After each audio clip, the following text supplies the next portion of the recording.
Maka di dalam dua hadis disebutkan tentang disyariatkannya salat istisqa.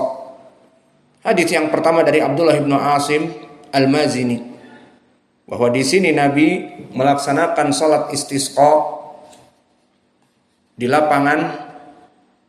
Kharaja, keluar Nabi meminta hujan, filafdin atal musalla, datang ke musalla, kemudian menghadap kepada kiblat, dohirnya salat menghadap kiblat, dan padanya ijtihad ad-du'a. Wa hawala rida'ahu thumma shalla rak'atain. Melaksanakan khutbahnya itu kapan? Dalam permasalahan salat al-istisqa, jumhur ulama tidak mempermasalahkan kapan. Mau sebelum khutbah ataupun setelah khutbah, maka tidak apa-apa. Wa hawala rida'ahu, ditafsirkan oleh para ulama membalikkan pakaiannya. Summa shalla, kemudian bitartib shalla, maka zahirnya melaksanakan khutbah terlebih dahulu, kemudian setelah itu salat, dan ini kaifiyah seperti salat Id. Jahara fihi bil qiraah, maka qiraahnya pun dijaharkan, ini poinnya. Adapun qiraahnya bebas, terserah surat apa saja. Dan hadis yang kedua dari Anas ibnu Malik disebutkan bahwa seseorang masuk ke masjid di hari Jum'ah dari pintu Daril Qadha, dan pintu Daril Qadha dinamakan demikian karena dulu dinisbatkan kepada Umar ibn Khattab.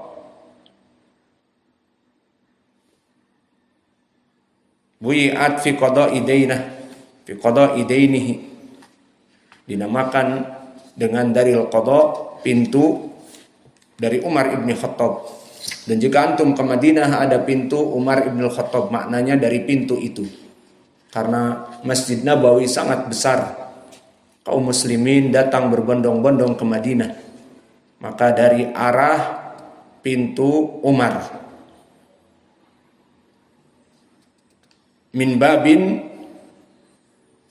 nahwa Daril Qadha, dari pintu Umar ibn Khattab. Wa Rasulullah SAW qa'imun yakhtubu, pada saat itu Nabi dalam keadaan sedang berkhutbah. Fastaqbala Rasulullah SAW qa'iman, maka Nabi menghadap kepada kiblah.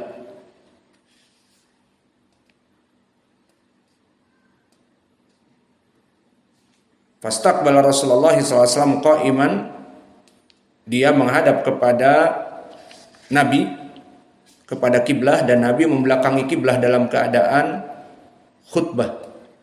Seperti kita berdiri menghadap kepada jamaah dan jamaah menghadap kepada kiblat. Maka begitupun fastaqbala menghadap kepada Nabi dalam keadaan berdiri dan berkata, memanggilnya, ya Rasulullah, halakatil amwal wanqata'atis subul fad'ullaha yughithna. Maka wahai Allah, telah celaka dan hancur dan bangkrut dari harta-harta tidak bisa panen, dan inqata'atis subul, dan binatang-binatang ternak banyak yang mati kehausan. Semuanya tergantung kepada air hujan. Farafa Rasulullah SAW yadayhi summa qala Allahumma aghithna, Allahumma aghithna, Allahumma aghithna. Maka wahai Allah, turunkanlah hujan, turunkanlah hujan, turunkanlah hujan. Qala Anas, fala wallah ma nara fis sama. Maka berkata Anas, aku tidak melihat di langit itu dari tadi waktu khutbah itu, sebelum khutbah, sebelum datang orang yang dari bab Umar itu tidak ada mendung, tidak ada langit itu gelap, tetapi seperti biasa terang benderang. Kemudian setelah berdoa Nabi, keluarlah dari belakangnya itu sahabah, awan yang mendung, yang hitam. Maka di saat mulai naik kepada langit, intasarat summa amtarat, maka awan mega mendung ini dipenuhi dengan air hujan, maka turunlah hujan. Maka setelah itu ma ra'aina asy-syamsa sabtan, hari Sabtu itu kami tidak pernah melihat matahari kembali. Maknanya hujan deras terus menerus. Qala summa dakhala rajulun min dalikal bab fil jumu'ah al-muqbilah. Terus menerus dalam keadaan itu, maka pada hari Jumat yang berikutnya, Jumat yang kedua, datanglah seseorang dan Nabi SAW dalam keadaan berdiri, yahtubu, dalam keadaan berkhutbah Jumat. Fastaqbalahu qa'iman, maka Nabi didatangi oleh orang ini dan dia dalam keadaan berdiri dan berkata, ya Rasulullah, halakatil amwal wangqata'atis subul fatullah yumsikha anna. Maka wahai Rasulullah, hancurlah dari harta-harta kita dikarenakan hujan yang terus menerus. Maka terjadi kebanjiran di mana-mana, faidonat, semua tempat-tempat mengalirnya air, datang air yang berlebihan. Di Arab itu, terutama di desa-desa, maka ada lembah-lembah yang khusus dia itu dipenuhi di saat hujan.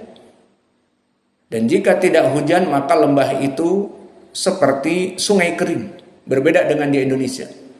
Di Indonesia jalur sungai sepanjang tahun tidak pernah kering. Paling menyusut. Seperti kita lihat sungai Batanghari yang besar, maka tidak pernah kering. Paling menyusut. Terlihat beberapa sisi-sisi kanan dan kiri batu-batu dan pasir-pasir, namun tetap air mengalir. Adapun di Arab yang jarang hujan, maka kita dapati sungai-sungai yang kering, seperti jalan biasa. Namun di saat turun hujan deras di gunung, musim hujan, maka akhirnya wadi-wadi, lembah-lembah itu dipenuhi dengan air dan kita kaget. Ternyata air berjalan. Dan berapa kali kita mempersaksikan di dekat Ma'had ada jalan tempat air yang sangat besar. Lebarnya seperti setengah dari Batanghari. Maka di saat di hulu hujan, maka membawa air yang besar yang kita tidak tahu. Kadang-kadang kita pergi belajar dalam keadaan memotong dari sungai tersebut, jalan sungai yang kering itu yang berupa pasir. Di saat kita pulang dari pelajaran, sudah mulai berbunyi di hulu air. Maka kita melihat jalan yang tadi kering itu sudah mulai berjalan air, berjalan. Maka setelah itu, setelah 10 menit, 20 menit, setengah jam, menjadi sungai di depan kita.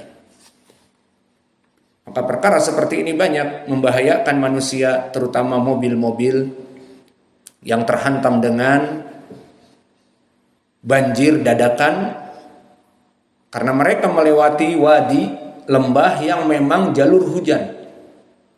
Dan di situ kering. Namun di hulu karena hujan yang deras, maka dari hulu turun hujan dan tidak tersalurkan. Akhirnya semuanya masuk ke lembah tersebut dan akhirnya lembah tersebut menjadi sungai.